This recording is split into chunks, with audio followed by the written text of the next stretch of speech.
Welcome to ട്രൈഡു. നമുക്ക് ഇന്നത്തെ ഗോൾഡിന്റെ പ്രൈസ് മൂവ്മെന്റ് അനാലിസിസ് നോക്കാം. അതിനുവേണ്ടി വൺ ഡേ ചാർട്ടാണ് എടുത്തിരിക്കുന്നത്.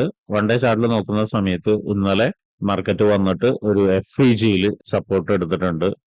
ഇന്ന് മാർക്കറ്റ് ഓപ്പൺ ചെയ്തിട്ട് മുകളിലോട്ട് പോകാനുള്ള ഒരു ശ്രമം നടത്തുന്നുണ്ട്. ഒരുപക്ഷെ മുകളിലോട്ട് പോവുകയാണെങ്കിൽ ഈ ഒരു ലെവൽ വരെ മാർക്കറ്റ് എത്താനുള്ള ഒരു സാധ്യത കാണുന്നുണ്ട്. അതും ബ്രേക്ക് ചെയ്യുകയാണെങ്കിൽ പിന്നെ എക്സ്പെക്ട് ചെയ്യേണ്ടത് ഈ ലെവലാണ്. അതുപോലെ തന്നെ താഴോട്ടേക്ക് വരുന്ന സമയത്ത് ഈ ഒരു ഏരിയ വരെ ഏറെക്കുറെക്ക് എത്താനുള്ള ഒരു സാധ്യത കാണുന്നുണ്ട്. ഒരുപക്ഷെ ഇവിടേക്ക് അല്ലെങ്കിൽ ഈ ഇന്നലത്തെ ലോ എടുത്തിട്ട് പോകാനും സാധ്യത കാണുന്നുണ്ട്. കൂടുതലും സപ്പോർട്ട് ഏരിയ ഇവിടെ ആയതുകൊണ്ട് നമ്മൾ ഇതിനെ ഒരു സപ്പോർട്ടായിട്ട് എടുക്കുന്നുണ്ട്.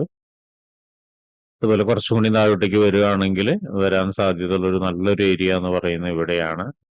അതിനെയും ഒന്ന് മാർക്ക് ചെയ്തിടുന്നുണ്ട്. സോ ഇത്രയാണ് ഇന്നത്തെ പ്രൈസ് മാർക്ക് ചെയ്തിടുന്നത് വൺ ഡേ ചാർട്ടിൽ. പിന്നെ ഇന്നത്തെ പ്രധാനപ്പെട്ട ന്യൂസുകൾ എന്തെങ്കിലും ഉണ്ടോ എന്ന് നോക്കാം.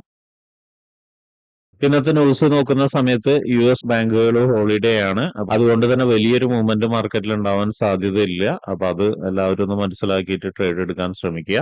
ഇനി നമുക്ക് ചാർട്ടിലോട്ട് പോവാം.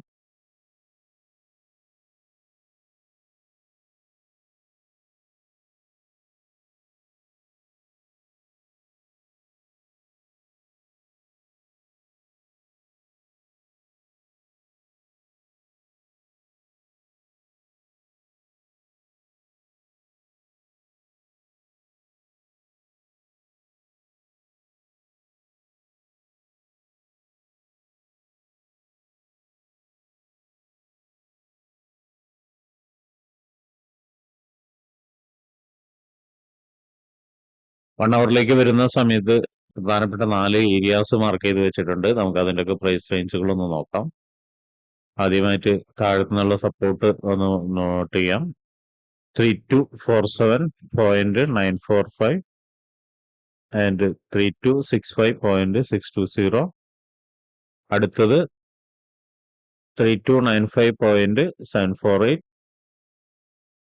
അടുത്തത് 3313.423. അപ്പൊ ഇത് രണ്ടുമാണ് സപ്പോർട്ട് ലെവല്. അത് നോട്ട് ചെയ്ത് വെക്കുക. ഇനി അടുത്തത് റെസിസ്റ്റൻസ് ആണ്. 3346.765 ആൻഡ് 3363.631. അടുത്തത് 3379.705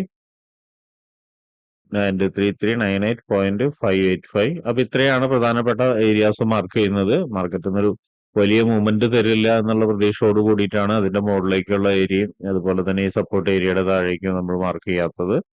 മൂവ്മെന്റ് തന്നു കഴിഞ്ഞാൽ പ്രധാനപ്പെട്ട ഏരിയാസ് അതിന്റെ മുകളിലുണ്ട്. അത് ഇന്നലത്തെ വീഡിയോ കണ്ടു കഴിഞ്ഞാൽ മനസ്സിലാവും.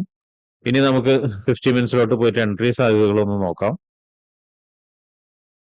50 മിനിറ്റ്സിലോട്ട് നോക്കുന്ന സമയത്ത് ഇവിടെ ഈ ഒരു ലെവലിൽ ഒരു റെസിസ്റ്റൻസ് ഉണ്ട്. ആ റെസിസ്റ്റൻസ് ഏരിയനെ ഒന്ന് മാർക്ക് ചെയ്തിടുന്നുണ്ട്. അതുപോലെ തന്നെ താഴോട്ടേക്ക് വരുന്ന സമയത്ത് മാർക്കറ്റ് ഇന്നലെ സപ്പോർട്ട് എടുത്ത ഏരിയ അത് നോക്കിയാൽ കാണാം. ഇവിടെയും ഒരു സപ്പോർട്ട് ഉണ്ട്. കുറച്ചും കൂടി താഴോട്ടേക്ക് ഇറങ്ങുകയാണെങ്കിൽ അത്യാവശ്യം സപ്പോർട്ടുള്ള മറ്റൊരു ഏരിയ എന്ന് പറയുന്നത് ഇവിടെയാണ്. അതിനെയും ഒന്ന് മാർക്ക് ചെയ്തിടുന്നുണ്ട്.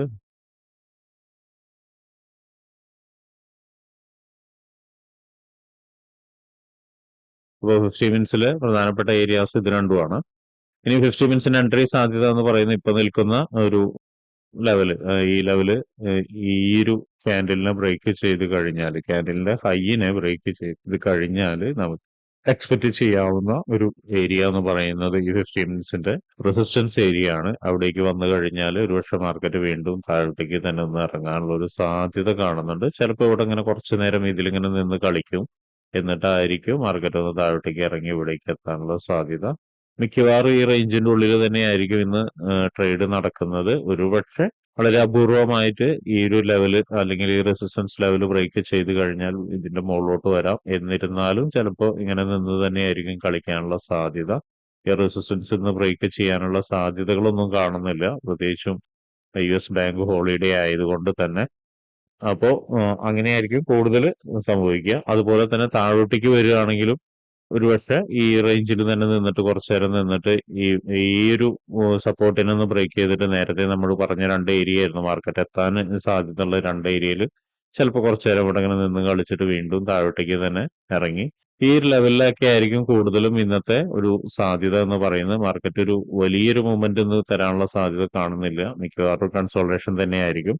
അതുകൊണ്ട് ഈ പ്രധാനപ്പെട്ട ഏരിയാസ് മാർക്ക് ചെയ്തിട്ട് അവിടെ വരുന്ന സമയത്ത് ചെറിയ ടൈം ഫ്രെയിമിലേക്ക് പോവുക. 1 മിനിറ്റിലോ മറ്റോ പോയതിനു ശേഷം കൺഫർമേഷൻ എടുത്തിട്ട് ട്രേഡ് എടുക്കാൻ ശ്രമിക്കുക. 50 മിനിറ്റ്സിൽ ഡയറക്റ്റ് എൻട്രി എടുക്കാതിരിക്കുകയായിരിക്കും നല്ലത്. കാരണം ചിലപ്പോൾ സ്റ്റോപ്പ് ലോസ് ഹണ്ടിങ് ഉണ്ടാവും.